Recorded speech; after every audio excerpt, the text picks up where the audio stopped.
Assalamualaikum warahmatullahi wabarakatuh. Kami dari kelompok 6 akan mempresentasikan materi tentang konflik interpersonal, mata kuliah ilmu komunikasi, dosen pengembu Bapak Mansur Hidayat MA. Saya Harotun Hasanah, NIM 194021055, sebagai moderator sekaligus pemateri pertama, dan juga ada teman saya Wahyu Nur Solekah sebagai pemateri kedua, dan Jenny Nur Andini sebagai pemateri ketiga. Untuk materi yang pertama yaitu pengertian konflik interpersonal. Menurut Miller, konflik itu tidak dapat terhindarkan dalam suatu hubungan. Konflik dapat terjadi ketika ada sebuah motif, tujuan, kepercayaan, pendapat, atau perilaku seseorang yang mengganggu atau bertentangan dengan orang lain. Konflik dapat terjadi ketika keinginan atau tindakan seseorang menghambat atau menghalangi orang lain.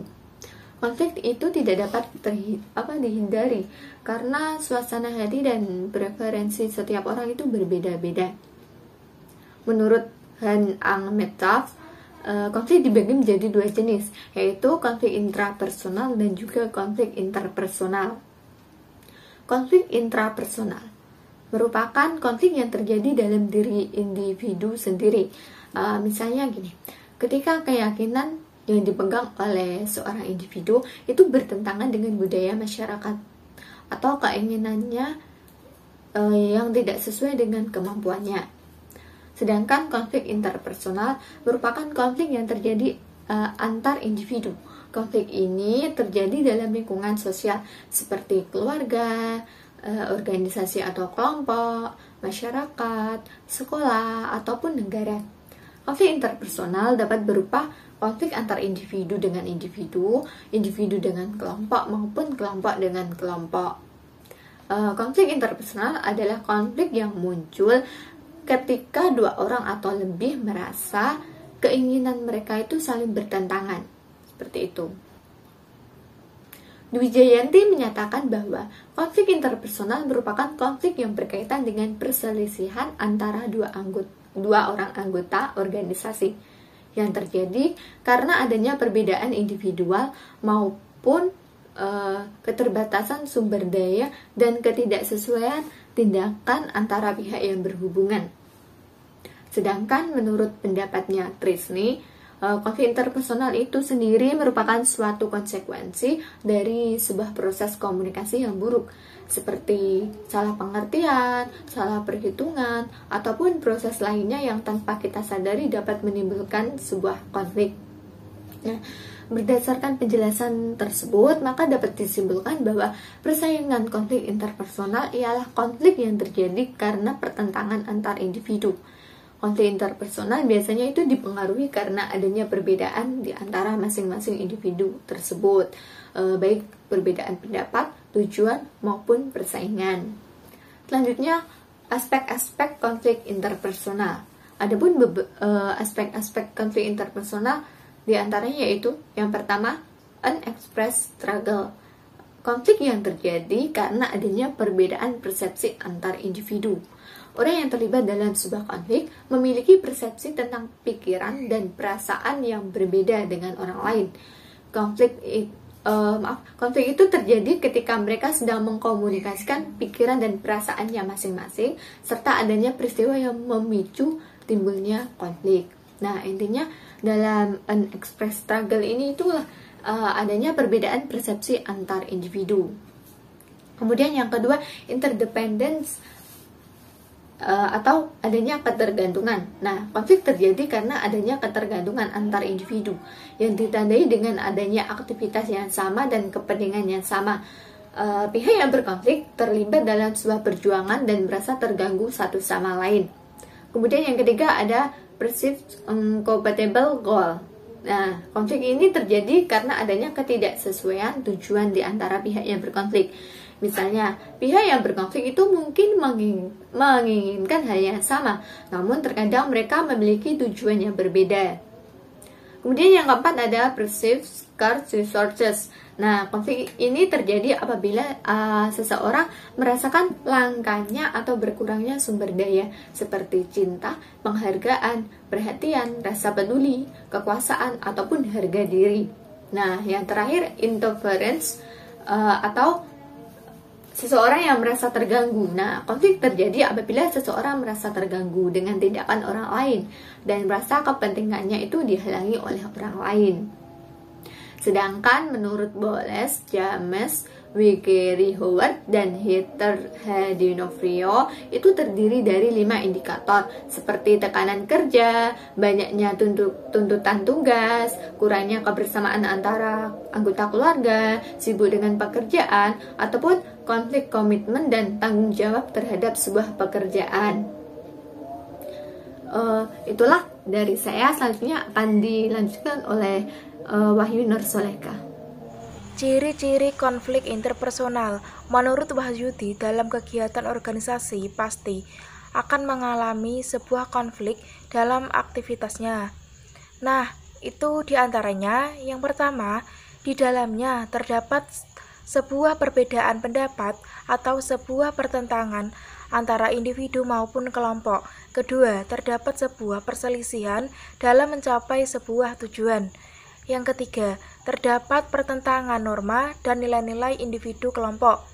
Keempat, adanya sebuah sikap atau sebuah perilaku yang saling menghalangi pihak lain.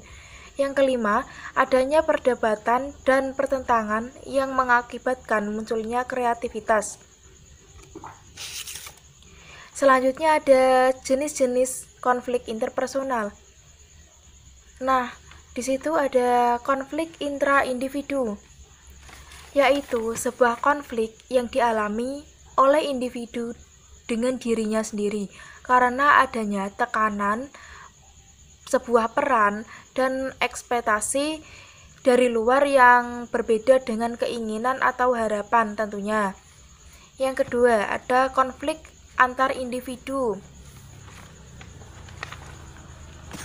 yaitu sebuah konflik yang terjadi antara individu yang berada dalam satu kelompok ataupun antara individu yang berada di kelompok yang berbeda.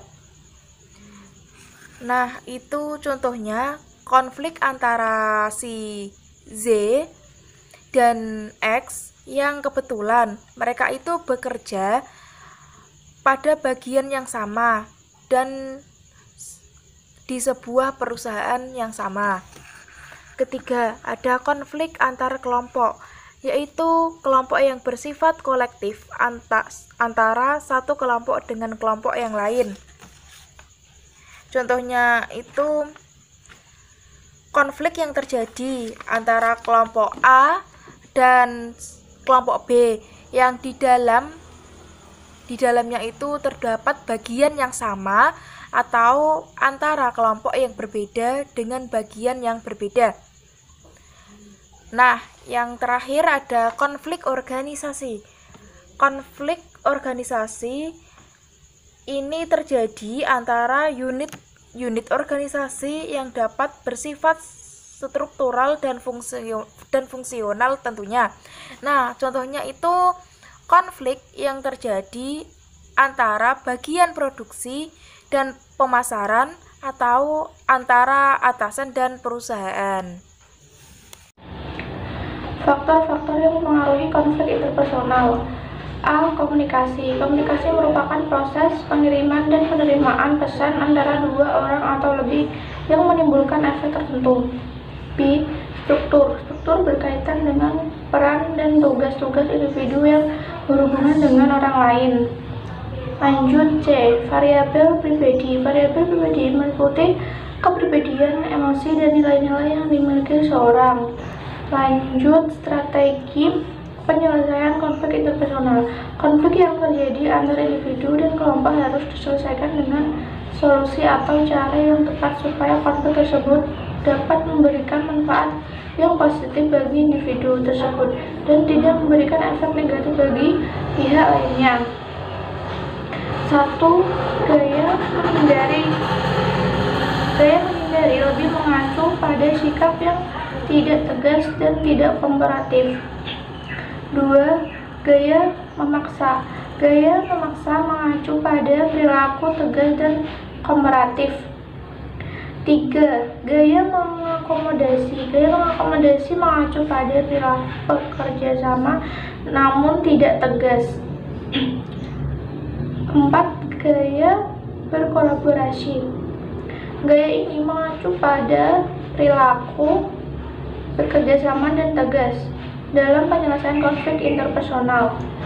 Gaya ini merupakan pendekatan dengan strategi menang-menang. Individu yang menggunakan gaya ini cenderung memandang konflik sebagai suatu hal yang alami. 5. Gaya berkompromi. Gaya berkompromi mengacu pada perilaku dan ingatan tengah antara bekerja dan ketegasan. Berkompromi biasanya digunakan sebagai alat untuk menyelesaikan konflik. Oke, baiklah, itu beberapa materi yang telah kami jelaskan. Apabila ada yang ditanyakan atau berpendapat, boleh mari kita berdiskusi di forum diskusi. Cukup sekian dari kelompok kami. Apabila ada kesalahan, kami mohon maaf. Wassalamualaikum warahmatullahi wabarakatuh.